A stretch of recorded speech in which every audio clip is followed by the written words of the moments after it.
Top 10 riders to watch out for at the Tour de Suisse. The Tour de Suisse is 9 stages long and features an interesting mix of mountains and time trials.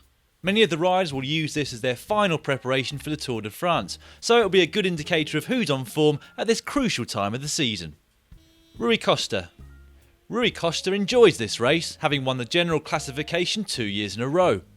He returns to try and make it a hat-trick of victories this year.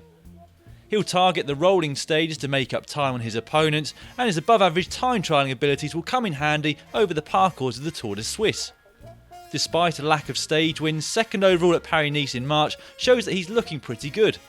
But if the world champ does falter, Lampre Merida can look to Sasha Modolo in the sprints for stage wins. Bradley Wiggins. Wiggins' performance in the Tour de Suisse will certainly be an indicator of his mindset after he indicated that he won't be in Team Sky's plans for this year's Tour de France. A timely performance over 9 days in Switzerland could be enough to change the minds of the team directors.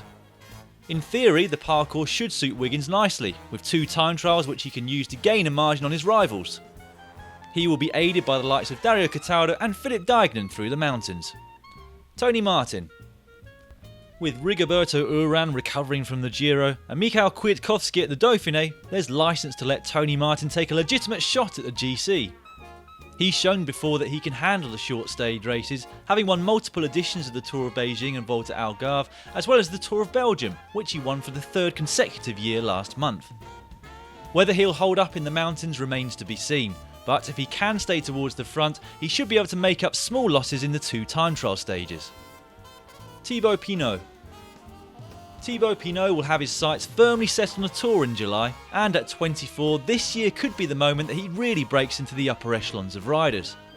The Frenchman has developed nicely over the last couple of years after winning a stage and making 10th in Le Tour in 2012, and this year he's finished in the top 10 of the last 3 races he started. His major weakness last year was his descending, but he appears to have erased that fear too. Roman KREUZIGER. With Alberto Contador racing the Critérium du Dauphiné, Roman KREUZIGER gets a rare opportunity to go for a GC victory himself. KREUZIGER won this race back in 2008 and has had success both as a super domestique for Contador at last year's Tour de France and in his own right at the Classics, with a victory at the 2013 Amstel Gold Race still fresh in the memory. His climbing ability will make him one of the strongest riders at the start line when it comes to tackling the mountains, of which there are several at the Tour de Suisse. Matthias Frank.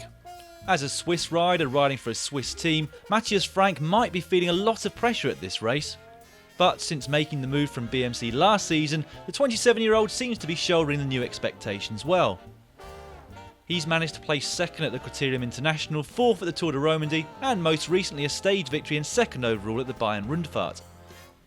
Last season he was a stage away from overall victory at his home tour, but lost out in the final day's time trial, eventually finishing 5th. A place on the podium this year would be a satisfying result both for him and his new team IAM Cycling. Bauke MOLLEMA. MOLLEMA had an excellent Tour de Suisse last year, winning a stage and eventually finishing 2nd overall behind Rui Costa. He's looking good to replicate his form from last year, having won stage 4 of the Tour of Norway recently. MOLLEMA would be reckoned as an outside shot for this year's Tour de France, so this race will act as an indicator as to how things might pan out in July. Peter Sagan. It's hard to discount Sagan in any race, and he's expected to target stages 4 and 5 in particular. The Cannondale rider has already had a long season, but has remained consistent throughout, with highlights including E3 Harelbeke in March and a points jersey at both Tirreno Adriatico and the recent Tour of California. Expect him to come to the fore on stage where the pure sprinters might get lost on the short climbs. FABIAN Cancellara. After Paris-Roubaix, FABIAN Cancellara took his typical mid-season break, returning with an understated performance at the recent Bayern-Rundfahrt.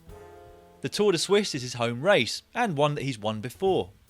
The parcours this year is too hard for him to repeat that feat, but he'll be looking to feature on a few of the stages. The Tour de Suisse this year boasts arguably the best 3 time trialists of the current generation, and we hope to see a big battle royale between Cancellara, Martin and Wiggins in the 2 tests against the clock. Rohan Dennis. Another strong rider against the clock, Rohan Dennis also won a hilltop finish on Mount Diablo at the recent Tour of California. Dennis and his team Garmin Sharp have favoured the Tour de Suisse over the Critérium du Dauphiné this year. Having only just turned 24, a GC win might be beyond the Australian, but he'll be looking to be competitive throughout and finish high up the overall standings. One of the biggest indications of a novice bike rider is their saddle height, too high or too low. It's a common mistake. Having your saddle at the correct height is important to allow you to be efficient at putting